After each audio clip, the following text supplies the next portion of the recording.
एकतर्फी प्रेमातून तरुणीला धमक्या, भीतीपोटी BHMSच्या विद्यार्थिनीनं उचललं टोकाचं पाऊल.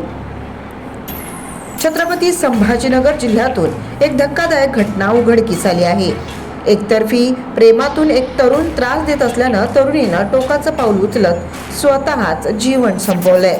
छत्रपती संभाजीनगरात गुन्हेगारीच्या घटना मोठ्या प्रमाणात वाढल्या आहेत.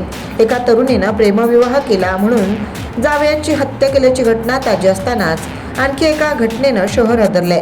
एक तरुण एका मुलीला एकतर्फी प्रेमातून त्रास देत असल्यानं या त्रासाला कंटाळून तरुणीनं टोकाचं पाऊल उचलत हॉस्टेलमध्ये गळफास घेऊन जीवन संपवलंय.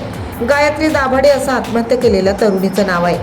ही तरुणी BHMSच्या दुसऱ्या वर्षात शिक्षण घेत होती. तर दत्तू गायके असे आरोपीचं नाव आहे. त्याच्यावर मुलीला आत्महत्येस कारणीभूत ठरवल्याप्रकरणी गुन्हा दाखल करण्यात आलाय. मिळालेल्या माहितीनुसार गायत्री दाभाडे ही शहरातील एका विद्यालयात दुसऱ्या वर्षात BHMSचे शिक्षण घेत होती.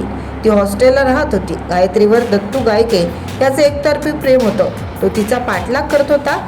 तसेच तिला फोन करून रस्त्यात अडवून त्रास देत होता. एवढेच नाही तर माझ्यासोबत मैत्री कर, मला भेटायला ये अशी जबरदस्ती दत्तू गायत्रीला करत होता. माझ्यावर प्रेम केलं नाही तर मी आत्महत्या करेल अशी धमकीही दत्तूने गायत्रीला दिली होती.